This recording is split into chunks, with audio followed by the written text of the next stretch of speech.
today's market in San Diego, to purchase a house is tough as it is. So every buyer jumps on any home and even have multiple offers or getting overbidden if you don't have enough funds. But it's extremely important to understand that you do not want to buy just any house. Why? In this video, I am gonna give you 9 signs and 2 red flags, ding ding, why you should pay attention and inspect the properties and why you shouldn't buy certain homes. Hi, my name is Galina Sheekman. I'm a realtor in San Diego for over 22 years, believe it or not. I feel like a dinosaur of San Diego, but on the good note. I know San Diego upside down with every single corner and the neighborhood. By the way, have you subscribed to my channel yet? There, I have a lot of valuable information about every single area of San Diego, about the restaurants and events. How to identify the problems that might cause problems in the future. First of all, buying a house or even an investment property, but mostly buying a house, it's one of the biggest financial investments that people make in their lives. From the beginning till the end, till you have the keys in your house, the process is very emotional. And I understand that because there is not only your finances on the line, there is your life and the place where you're gonna live and raise your family in. Be careful, what are you purchasing? Let's dig and see what problems could arise. Okay, here we go. Number 1, it cracks in the foundation, somewhere at the driveway or next to the house. Here's a little tip. If it's a hairline, like 1/8 of the inch, there's nothing to worry about. It's cosmetic. We live in California. The earth is moving. Don't pay attention to that. If the crack is larger than 1.8 of an inch, please hire the engineer to evaluate the cracks or multiple cracks around the house. To me, cracks in the foundation are the biggest no-no when purchasing a house. Pay attention to that. Second one is when cement or concrete sloping towards the house. It could create multiple issues. The first and the second sign are pretty visible, so you can identify them yourself, yet I would encourage you to hire the structural engineer to check both of them. The concrete sloping toward the house, the main issue or main damage it could be done during the rains, the water could go underneath of the foundation or stuck around the house, which will create mold and other issues relating to that. And the next one is kinda coming from the previous one, water damage. If you're previewing the house and you see water damage at the radius of the house or on the walls or the ceiling, I would strongly recommend to ask the sellers first if they're aware of something is wrong with the house, their bad pipings or roof leaked through, or the rain was a few days ago. But also pay attention if water stayed around the house, it's not a good sign.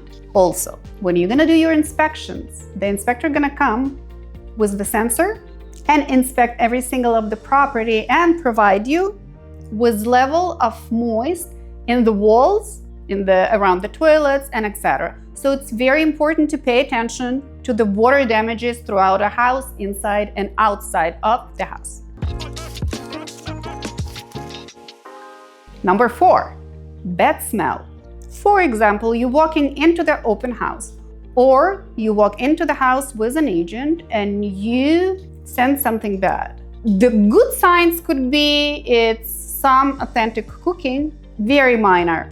It could be due to the mold or mildew. It could be due to the plumbing leaking. It could be due to the rodents or insects. It could be sign of the staining water, poor ventilation. Also, Very important to direct all of those questions to the seller first, and of course, do your inspections. Overuse of fresheners.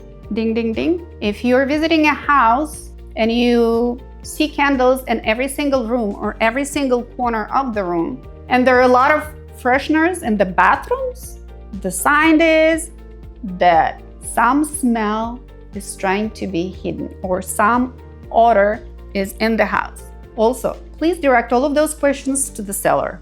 During your inspection, please ask the seller not to light as many candles. Number 6, loud music in the rooms or in every single room. So it could be a sign that either a musician or people like music, that would be a good sign. On the bad sign, it's gonna tell you that freeway noise is trying to be hidden or there are very loud neighbors. Number 7 is foggy windows. If you see that the windows are foggy or have like drops of water moist within the dual paved or triple paved windows, it's a good indicator, it's a great sign that the insulation is so insulation is gone. Or it also could mean that protection seal was not sealed properly. Again, it's always good to do an inspection to have a full picture of what are you purchasing. Bouncy or unstable flooring. Few issues with that. One of them, and a big one, could be a subflooring or a foundation setting, and second, poor installation. Sometimes could due to the water damage. Again, the inspection would be helpful. One of the big ones is unpermitted structures on the property. Well, it's great to have the ADU on the property, but if it is unpermitted, it could cause you a lot of issues. First of all, it could have been built not by the governmental standards or regulation. Not good. Secondly, this structure probably didn't get a good inspection. Number 3, one of the most important ones, I would say, it is probably not in the tax record. What does it mean to you? If you will plan to resell your property within a few years, it's going to cause you a problem. And when it comes to selling the house, as I said, to me personally, cracked foundation is number 1 issue. Everything else could be fixed, repaired, replaced in the house. But you need to have a good idea on the overall condition of the house. And you have to understand, comfortable to purchase this house. My always suggestion, do as many inspections as you think you need to do to have an educated decision and to make your decision, not only for yourself, but for your family. Now, 2 red flags. Ding, ding, ding, ding, ding. Red flag number 1. If the seller offer intensives, what does it mean? The seller might offer you $10,000 towards closing costs and say, I just don't do the inspection. That's what we have. This is a problem. This is an issue, but it's it's fixable. So here, $10,000 towards your closing costs. And you would think that's okay? Do the inspections. High turnover of the property. Ask your realtor to provide you with tax record and see how many times property was sold within, let's say 10 years. If the property was sold every year, every 6 months or so, I would say there is an issue with the property. Try to figure out what's wrong. If you cannot do it yourself, ask your realtor to help you out. And always remember, your money, your life, your house, do as many inspections as you think is possible, or as many as you think you need to have to know which house are you buying for your family and for yourself for the next at least 5 years. I hope that those tips will help you buy your next house, and you will be very careful when choosing the house that you want to purchase. I would recommend you a great agent that knows every inspector, that knows how to pull the title report and show you how many times property was sold. Thank you for watching. See you in my next video.